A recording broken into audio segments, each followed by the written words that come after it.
근데 3개월 만에 2020년 1월에 딱 정확히 코로나가 19년도에 우리가 오픈하고 19년 제가 10월에 오픈을 했는데 맞아요. 3개월도 안 됐는데 1월 달에 신천지 터지면서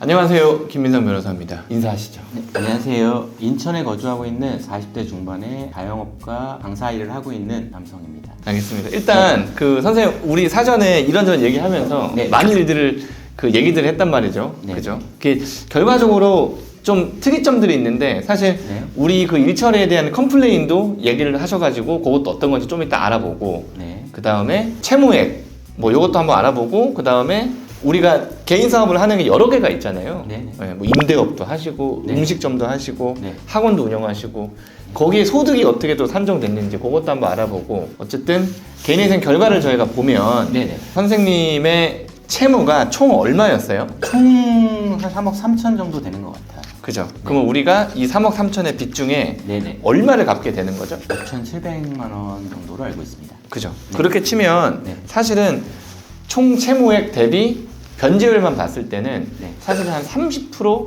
약간 왔다 갔다인데 네. 사실 우리가 이 총 채무액에서 별채권 채권들이 네, 맞습니다. 한 2개 정도가 있고 그게 한 2억 정도 된단 말이에요 사실. 네네. 그러면 우리가 봤을 때 별채권 채권이 수역은행께 한 1억 8천 정도 1억, 있었고 그 다음에 이제 임대보증금. 네, 선생님 그 집에 거주하는 이제 임차인이 한 2천 정도 있었고 네, 월세 맞습니다. 임대보증금이 그거를 빼면은 우리가 한 1억 3천 정도의 빚이 있는 거고 네. 거기서 이제 6,700 정도 갚게 되니까 사실상 우리가 깎아낸 돈은 한 1억 정도 그 정도 깎아냈고 변제율 한 40% 정도 네, 맞습니다. 그 정도 되는 거죠 그죠? 네. 채무가 왜 생기게 된 거예요?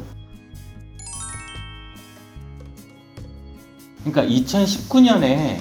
조금 여윳돈이 있었어요. 그러니까 그때는 뭐 하셨어요? 그때도 학원 강사 일은 하고 있었고요. 아르바이트로 했는데 제가 이제 아르바이트식으로 학원 강사 일을 하면서 데리고 있는 아이들이 좀 많았어요. 그러니까 조금 잘 되다 보니까 수강생들이? 네, 수강생들이 많다 보니까 인기가 수학 선생님이시죠? 네네. 인기가 있다 보니까 그래도 조금 뭐 돈을 좀 벌었어요. 조금씩 저축을 하다 보니까 뭐 가용할 수 있는 돈이 한 2억 정도가 있었어요. 여윳돈이. 그래요? 네. 오, 되게 많이 모으셨네요. 네, 2억이면? 그러니까 2억 가까이 되는 돈을 모았어서 또 제가 사람들을 좋아하고 사람들하고 어울리는 걸 좋아해서 그 사람들하고 같이 어울릴 수 있는 그냥 조그마한 술집을 하나 해보면 어떨까라는 생각을 하게 된 거예요. 아무것도 모르는 상황에서. 해본 적도 없잖아요. 네, 해본 적도 없고요. 그냥 학원 강사하고 이렇게 하다가 해본 적도 없는데 그냥 해보고 싶은 거예요. 그 당시에 뭐 그 돈 있는 돈하고 여윳돈이니까 이거는 없어도 그냥 내가 사는데 지장이 없겠지라고 생각을 하고 시작을 하게 된 거죠. 2억이라는 돈을요? 어휴. 2억이 조금 못 되는 돈을 투자를 해서 첫 달에 너무 잘 되는 거예요. 아 그래요? 오픈하자마자 어떤 류의 술집이에요? 그러니까 뭐 통닭도 하고 일반 호프집이에요. 아 호프집, 일반 호프집? 네. 예, 뭐 저기 골뱅이도 팔고. 네, 골뱅이도 그 팔고. 누가 주방은 누가 해요? 그러니까 주방 이모 쓰고요. 네. 주방 이모 쓰고 원래 그러면 안 되는데. 그러니까 홀도 뭐 알바생 쓰고 저는 또 낮에는 학원에서 일을 하고 저녁에는 가갖고 이게 보게 되는 그냥 말만 사장이지요. 근데 첫 달에 오픈을 했는데 이게 너무 잘 되는 엄청 거예요. 잘 됐어요? 이거 돈 그럼 쉽게 벌겠는데 이렇게 생각이 들잖아요 사람이요. 근데 3개월 만에 2020년 1월에 딱 정확히 코로나가 19년도에 우리가 오픈하고 19년 제가 10월에 오픈을 했는데 맞아요. 3개월도 안 됐는데 1월 달에 신천지 터지면서 코로나가 터진 거예요. 이거 체인점은 아니죠? 체인점이었어요. 아니 근데 그게 지금은 없어졌는데 그 회사도 망했어요? 네, 그게 조금 작은 체인점이었는데 그렇게 된 거예요. 그래가지고 코로나 터지니까 막 영업시간 제한 걸리고 집합금지 나오고. 네, 집합금지 나오고 막 문 닫아야 되고 이러니까 그냥 순식간에 매출이 급격하게 떨어지는 거예요. 왜냐면 문을 못 여니까요, 일단은. 맞아요. 네, 문을 못 여니까. 밤 장사해야 되는데 막 네. 10시에 막 닫으라고 그러면 9시에 제한 있고 어떨 때는 또 뭐 2주일간 막 문 못 열고 막 이럴 때도 있었잖아요. 맞아요. 초반에는 막 그게 되게 심했으니까. 그러면서 이제 시작이 된 거죠. 저는 이게 생전 처음 있는 일이잖아요. 얼마 뭐 한두 달 지나면 끝나겠지. 뭐 두세 달 지나면 끝나겠지. 이러고 기다린 거예요. 그게 지금까지 온 거지 결국에는. 그리고 나서 1년이 지나니까 최근 들어서 풀린 지 얼마 안 됐잖아요. 이제 1년 정도 됐잖아요. 그 전까지 마이너스 나고 매출 떨어진 것들을 회복이 안 되는 거예요. 손님 떨어지는 거는 우르륵인데 다시 복귀되는 데는 시간이 너무 많이 걸리는 거죠. 결국엔 복귀가 안 되면서 결국에는 주방 이모 돈 나가죠. 알바 돈 나가죠.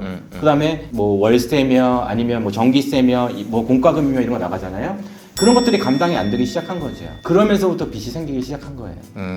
아유, 알겠습니다. 네. 그럼 우리가 갚지 못할 정도의 빚이 쌓인 거잖아요, 사실은. 네, 맞습니다. 왜냐면 3억 3천의 빚에 대해서 이자를 계속 내야 되는데 맞습니다. 별채권이고 아니면 신용채권이고 어쨌든 이자는 무조건 내야 된단 말이죠. 그러면 우리가 한 달에 이자를 얼마나 내셨어요? 원리금을? 그러니까 한 달에 보통 한 400, 500 음. 가까이 냈던 것 같아요. 그때 우리는 그거 돈을 못 벌던 때인 거네요, 네, 사실은. 그 결국에는 여기 뭐 회생하는 사람들 다 그렇겠지만 돌려막기가 시작된 거죠. 결국에는 처음에 시작은요. 카드값도 또 이자가 있잖아요. 그쵸. 그리고 물론 빌렸을 때는 뭐 당연히 이자가 있는 거지만 그러다 보니까 이자에 이자가 붙다 보니까 이건 사채도 아닌데 계속 금액이 커지다 보니까 20%씩 가는 거죠, 이제. 네. 그렇게 되더라고요. 그리고 신용도도 계속 떨어지다 보니까 한도가 계속 떨어지는 거예요. 일단은 갚는데도 날짜를 뭐 하루라도 지체하거나 연체하는 것이 없이 가는데도 한도가 계속 떨어지는 거예요. 점점 급격하게 떨어지다 보니까 이래서는 못 갚겠는데 라는 생각이 처음으로 이제 들기 시작한 거죠. 알겠습니다. 네. 저희 사무실에 사건을 맡기시기 전에 네. 저랑 통화를 하셨어요? 안 아니면은 했습니다. 그 이후에 저랑 통화를 하신 거예요? 네. 그러면 제가 이제 우리 그 사건을 수임하거나 상담을 하거나 하면은 문자를 항상 보내드린단 말이에요. 네. 그러니까 접수한 날 바로 문자가 왔어요. 그러면 제가 그 선생님 뭐 김민성 변호사입니다. 뭐 네. 어떻게 접수가 됐고 뭐 어떻게 됐고 추후에 뭐 어떤 문제가 있으면 저한테 연락 주세요라고 그 문자를 보냈을 거란 말이죠. 네, 맞습니다. 그 이후에 어쨌든 뭔가 문제가 있어가지고 저한테 연락을 주셨잖아요. 네. 그때 어떤 문제가 있었죠? 일단 처음에는 그 변제 계획안을 제출하는 데 있어서 네. 그러니까 제가 원래 지금 변제할 금액이 아까 말씀드린 것처럼 한 190만 원 정도 네네네. 네, 그 정도가 되는데 원래 처음에 변제 계획안을 제출할 때는 100만 원 선이었어요. 맞아요. 네. 이 부분에 대해서 190만 원이 이제 올라가게 될 때쯤에서 제가 이제 연락을 드렸죠. 이게 어떻게 해서 이렇게 올라가는 것이며 제가 이 금액이 되면 생활하는데 조금 힘들 힘들죠. 수도 있다라고 힘들죠. 많이 힘들죠. 네, 그래서 이제 도움을 요청하고자 일단 먼저 연락을 드렸고요. 그 다음에 또 가압류가 걸려서 네, 그 부분에 대해서 의논을 하려고 네, 오피스텔 가압류가 걸려서 그때 또 연락을 또 드렸고요. 아 그래요? 그때 제가 말씀드렸어요? 가압류 네. 어떻게 푸는지? 네네. 인간결정 이후에 풀 수 네, 있다고? 그때 말씀해 주셨습니다. 알겠습니다. 네. 처음에 저희가 예상했었던 금액이랑 네. 변제 금액이랑 네, 그 이후에 변제 금액이 거의 2배가 된 거잖아요. 네 맞습니다. 네.